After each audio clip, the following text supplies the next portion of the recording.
Hi, doers, and welcome back. Fleet management is essential. At Stealthy Wood, we want to be able to track everything that happens with our vehicles: repairs, service, mileage, contracts, and drivers. That's why we use Odoo's Fleet application. We're also able to identify and trace the money spent by our company for each of the fleet vehicles. Recurring costs such as leasing and service contracts are automatically added to our accounting at the beginning of each period specified in the contracts, while all other costs like fuel and repairs are automatically added to our report. Improving the management of our fleet and asset data can boost efficiency and help us save on costs. The reporting features allow us to monitor all costs associated with a given vehicle or with a type of service and get really helpful insight about the effective return of each vehicle in order to improve our fleet investments. So let's see how we can do all of this in the Odoo Fleet app. All right, here I am on my database. Let's go straight to the Fleet application. And from here, from the dashboard view, we're going to create a new vehicle right away by clicking on the Create button. Okay, so I can do that directly from the dash, which is really convenient. The first thing we're going to need to do, though, is choose our model. So I'm actually going to choose the Opel Corsa as my new vehicle. And then, of course, I'm going to need to add a license plate number as well. So I'm going to put ABC123. Okay, we want to be sure we're legal here.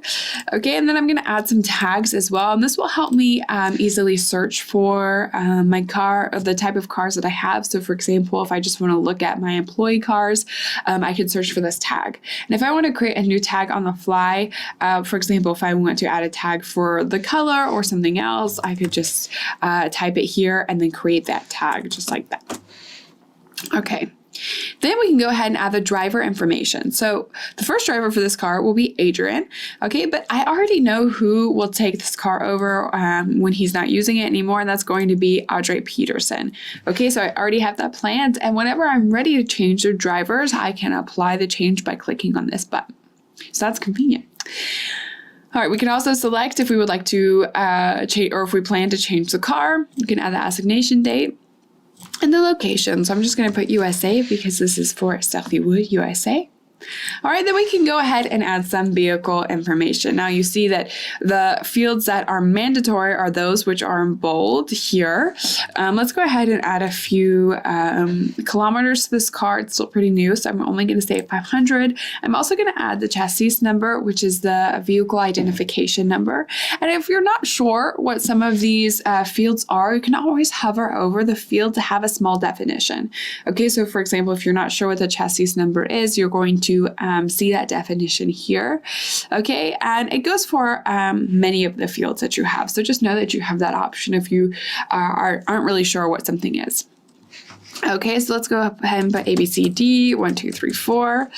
All right, and then I'm going to scroll down. I'm going to change some details about the car itself. So the model is about the model of the car. So they have 5 seats, 5 doors, color gray, model year 2018. Okay, so I've kept it pretty basic. Of course, I have some other information that I can add to this car. I'm going to leave it like that for now. Okay, and then I'm going to save. Now, as soon as I save this, a contract will be automatically created. So let's go ahead and click on our contracts button and modify this. Okay, I'm going to click on edit. So we have a lot of information in the contract as well. So first of all, I can add a reference. I see the type is leasing. I can add a vendor. I know that I'm the responsible, so I'm the fleet manager, so it makes sense. Okay, on the right, we have our vehicle information. So this is for our car, the Opel Corsa, with the license plate ABC123, so we don't get confused. Okay, we know the driver, and we can edit the creation contract odometer, which was 500 kilometers. Okay, and we can also add some activation costs as well. So I'm going to say the activation cost is $300. The recurring cost will be $450. Okay, and then you have the recurring cost amount. I'm going to say no, but again, if you aren't sure what something is, you can always look at the definition here, but you do have the option to say daily, weekly, monthly, yearly. Okay, then of course we have some important information as well, such as the invoice date, contract start date, and contract expiration date. So as you can see, the expiration date is a year from today, and I will also get a warning before the end of the contract as well to tell me that it needs to be renewed. Okay, so let's go ahead and save this. All right, this is our beautiful in progress contract, and we're going to see a stage change when it's about to be expired from in progress to expiring soon. And then, of course, after the expiration date, it will be expired and eventually closed. Okay, or we could close the contract at any time by clicking on this button. All right, now let's go back to our vehicle. And we're actually going to add some other costs. So I'm actually going to log a few things. So let's go ahead and say at some point, it's been some time now, we need to service the car. So I'm going to simply click on the services button. And I'm going to go to create. Okay. And then I can add a service for this car. So let's go ahead and say this is we're doing some snow tires on this Opel Corsa. Okay, it's January, so it's maybe a bit past the time when we should be adding snow tires, but better late than never. Okay, and some time has passed. So let's go ahead and say the odometer value is 5,000 now. Okay, and then we can add the total price for this. So let's say it's $250.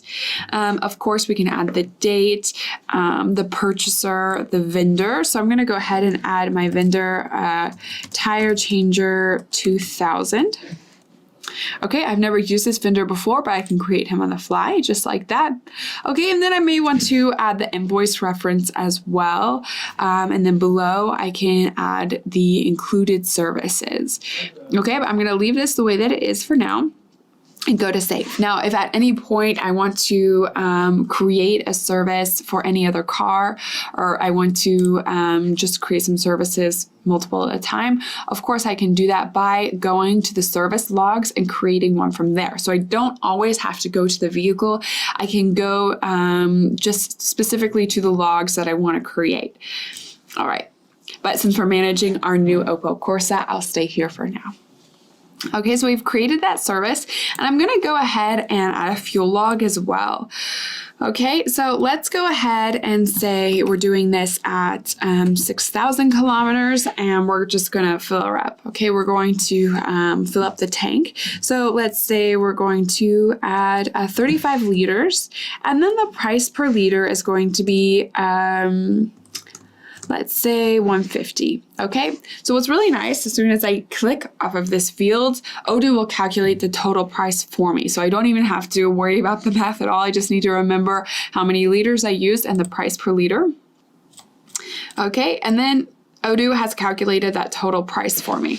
Okay, so that's super convenient. I don't have to do the math myself. Your employees don't have to do the math themselves. And then, of course, we have some additional details. So the purchaser of the gas, which will most likely be the driver. If it's not, you can change that. But again, it will most likely be the driver. You can add an invoice reference if you have one, and a vendor if you have one as well. So perhaps you want to add the particular gas station, something like that. And then we can save. And when we go back to the car, we're going to notice that, first of all, our odometers have changed. So the last amount of kilometers that we have marked in the system, or if we reported, was 6,000. Okay, so we're going to see that change right here on the vehicle information. So I didn't have to come back and change that. Odoo did it for me automatically. Okay, so again, this was the last reported amount. All right, we're also going to see that we have 3 costs now. Okay, so we added a service and a fuel, and we also had, of course, the costs for the leasing. Okay, so I'm going to be able to access all of that, and the costs are automatically updated here, which is really convenient. So we everything is updated on the vehicle form. We can access everything, so we only have to enter the information once, which is really nice. So this is how we can create a new vehicle and log some information on the vehicle, such as service costs, fuel. Of course, the odometer has changed as well. So we can see each time we have logged some kilometers on this car and what it's related to. So now that we've done this, let's go ahead and check out our reports, because of course we want to see what's going on with our fleet in general. So we're going to go to the reporting section. So I'm going to click on reporting, and I'm going to do this by costs. Okay, so first of all, I just have a general overview. Okay, and I can check my measures as well. So I see my total price. Okay, and I can group by different things. So right now I see my vehicles below, but perhaps I want to group by cost type. So I see my contracts, my fuel and services, and then I can also group by vehicle after that. Okay, and then I can check what's going on. So for example, for fuel, I see that this Opel Corsa has logged a lot for fuel and also services as well. Okay, and then I can see the specific cars for the contracts too. Okay, so I can really keep track of which cars are costing the most. Okay, and then I can do that based on different time ranges. So right now I'm looking at the last 7 days, but I can look at the last 365 days or this month, quarter, or year. You have a lot of options, and not only that, but you can also compare it to another amount of time. So either the previous period or the previous year, which is really cool. Okay, and then we have a couple of ways we can view this. Okay, and of course, if I want to not see certain things, all I have to do is click on the car and it'll cross it out to remove it from the pie chart, which is really nice as well. And don't forget, we also have this beautiful pivot view. Okay, and this is really convenient because first of all, I can open and close the different things to see only what I want to see. Okay, and then I can also export this information as well. So I can download this in case I need to print it and share it with someone or access it in another way. Okay, so that's really convenient as well. So you should definitely take advantage of the reporting section of the Fleet app, but also the Fleet app in general because it's so easy to manage all of your vehicles. Contact us today over at technovicinfotech.com/contact-page to get started with our product.